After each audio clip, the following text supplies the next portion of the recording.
Hi folks, Matt Easton here, Schola Gladiatoria. So recently I put a video up about axes, and you know, pretty much every time I've spoken about axes and my views on their strengths and weaknesses and how they were used in the medieval period specifically, but also other periods as well, and not just Europe but other areas of the world, a comment that often comes up, and I think this stems from several different sources, partly perhaps from a video that Lloyd Lindybeige made quite a number, I think a couple of years ago, at least maybe more now.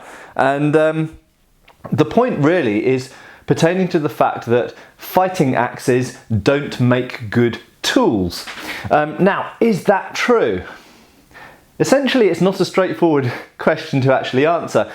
Some axes can be used as tools. In fact, if we're honest about it, any axe can be used as a tool. However, the fundamental point that we're contending with here is most people's exposure to axes is through wood chopping axes from the hardware store. Maybe you have split logs, maybe you have chopped down trees, maybe you've just played with axes in the hardware store and thought this is a cool hatchet. But it really boils down to the fact that fighting axes are very often, not always, but very often, quite different to wood chopping axes. Now, what do I mean by that? Well, the thing that's been asserted, generally speaking, is that a fighting axe usually wants to have a longer edge to it, usually wants to have a thinner blade, and therefore to be lighter, and in many cases it wants to be a bit longer than maybe a hand hatchet is. Obviously, if we're talking about a tree felling axe, that's a fairly large axe. However, for something of that weight, you'd very often, for fighting purposes, put something of that size on a longer pole and become a pole axe essentially.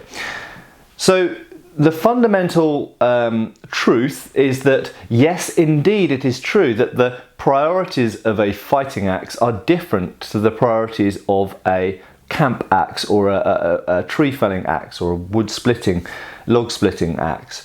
And they are different. Different needs mean different design.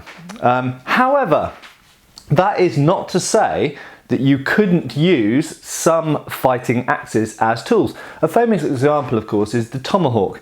So the Tomahawk is essentially a development of the boarding axe, the naval boarding axe. And in fact, it's not, it's not an invention of Native Americans. It's not even an invention of European Americans. It is an invention, in fact, pretty much of European, mostly Western European, in fact, navies. It's something that came out of the 17th century and 18th century. Every ship, every naval ship, and in fact many mercantile ships as well, carried axes. Why did they carry axes? Primarily for chopping through rigging.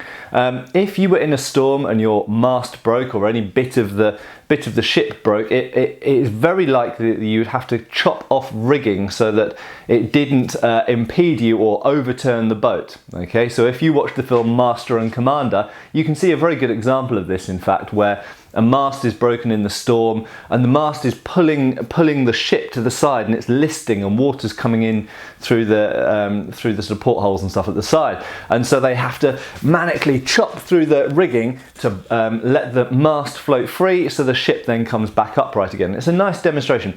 Of course, boarding axes were used for other things as well. They were also used as a tool, essentially, for working on wood, for chopping up wood, for all sorts of purposes, for wood for burning in a stove, but equally for if you had a broken mast, essentially chopping it up into pieces so you could repurpose those bits of wood for whatever.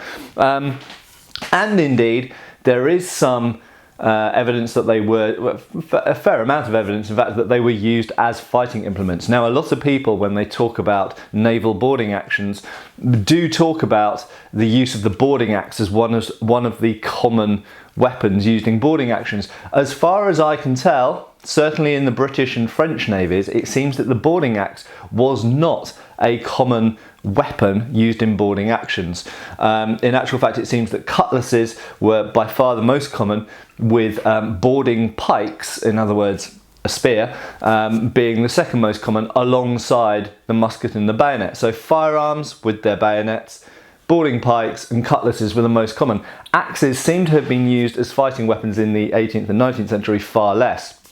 However, when boarding axes came to the Americas, they were very often repurposed as tools and weapons, and they developed into tomahawks fundamentally. Now, that's a very simplistic explanation of it. Tomahawks came from other places as well. In fact, many tomahawks were made specifically by Europeans to trade to Native American tribes in return for fur and various other things that they wanted. So in actual fact, many tomahawks, the stereotypical styles of tomahawk, if we look at the spontoon tomahawk, for example, it's not really an axe, it's really a dagger on a stick. And that's a particularly French style of the spontoon tomahawk that was traded from the French to the various Native American tribes.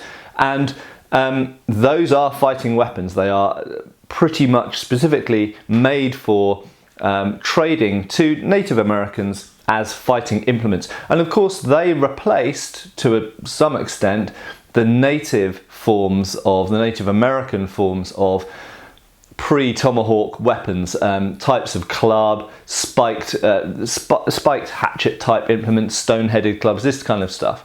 Now, coming back to battle axes, they do vary. The real point I want to make here is that you can use lots of fighting axes as tools, but some of them would make pretty bad tools. To give an example, this one that I'm holding by Peter Chabot, I think his name is pronounced, this very definitely could be used as a tool. Yes, I could chop a tree down with this. Yes, I could use it for all sorts of woodland tasks, and I can fight with it equally. Now, it has to be said, this is a relatively chunky and thick style of axe. So in actual fact, this is, you could say it's less specialized to fighting, and it's more of just a general axe that you could use for all sorts of things. However, there are other sorts of axe that are more specialized. If I take this axe, for example, which I have reviewed in the past, this is a thinner blade and a longer edge. What that gives you is essentially a better fighting weapon, generally speaking. It means that you've got more edge to play with, you've got point at that end that you could thrust with, you've got a point at this end which would perform the function of a better hooking device. And being a thinner blade, it means that for the amount of edge that you've got available to you, it's actually a relatively light head. And indeed, you could use this two-handed. It starts to approach the typical kind of Dane axe proportions. In fact, if we put this on a longer pole, I could use this as a Dane axe. And then we've got a two-handed weapon that's actually relatively light, okay, for its size and power and effectiveness. So this is more of a specialized fighting weapon. Could I use it as a tool? Yes, I could use this as a tool, absolutely. There's all sorts of tasks that I could use this for. However, if I wanted to, for example, split a log with this, it would not be very good because it's got a flat blade. Now think for a second, when you split wood, what you really want is a wedge, because what you're doing is you're smacking that wedge into the grain of the wood to split that wood apart. If you've got a flat blade, what happens is you go thunk and it gets stuck. Okay. Equally, it's not as strong, it's not as robust, it's more likely to twist or kind of warp or potentially even snap if I'm using it for those kind of tasks. Could I chop a tree down with it? I could, but again, it's not very good at that. The thing about tree cutting axes is they are a wedge, so you take chip after chip out. If you've got a very flat blade like this, it's likely to just go dunk in, and then I'm going to have to wiggle it around again to get it back out. The problem with flat blades is they go in and they get stuck, in wood at least, not in people usually. Whereas a wedge section blade is better at dealing with wood. So it is absolutely true to say that some forms of fighting axe are pretty poor as tools. And even more extreme example I've got here is a so-called bullova axe from India, and this is an actual antique example from probably from the 19th century, could even be 18th century, but you can see that this is a very, very specialized design. And if I just show you the flatness of the blade there, whilst it's very tip heavy relative to its total weight, this is actually a pretty light weapon, intended to be used with a shield or a buckler. And this is a form of fighting axe. It's got a point on the end, and as you can see, it's got a very long blade that's actually scooped in, a bit like a certain types of halberd blade. But that would not be conducive to most axe as a tool tasks, so it wouldn't be very useful for using in woods. And additionally, the shaft is probably not really even strong enough for most of those tools. It wouldn't be long before this shaft snapped. It's not got a robust enough socket. It's got a fairly thin kind of neck, if we call it that, behind the axe blade. The axe blade itself is not a very good shape for doing those kind of tasks. So it's just not well designed at all as a tool. So someone who says, oh, well, you know, everyone goes on about swords, but an axe is much better because you can use it for fighting and then you can use it as a tool. Well, not really this. I couldn't really use this for any sort of tool that I can think of. This is only really good for fighting with, and even more specific than that, it's only really good for fighting with a shield. Okay, so very, very specialized design.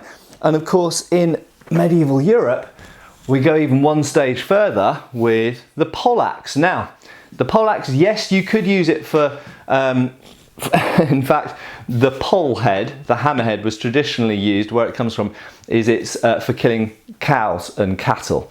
So there's medieval art showing someone using it, a farmer using an axe and using a hammer on the back of it to actually hit the, they used to tie the cow down to pegs on the ground, and then the farmer would get his poleaxe and use the hammerhead to kill the cattle, and that's probably where the original poleaxe developed from. But fundamentally, it's similar to the Dane axe of the Battle of Hastings era.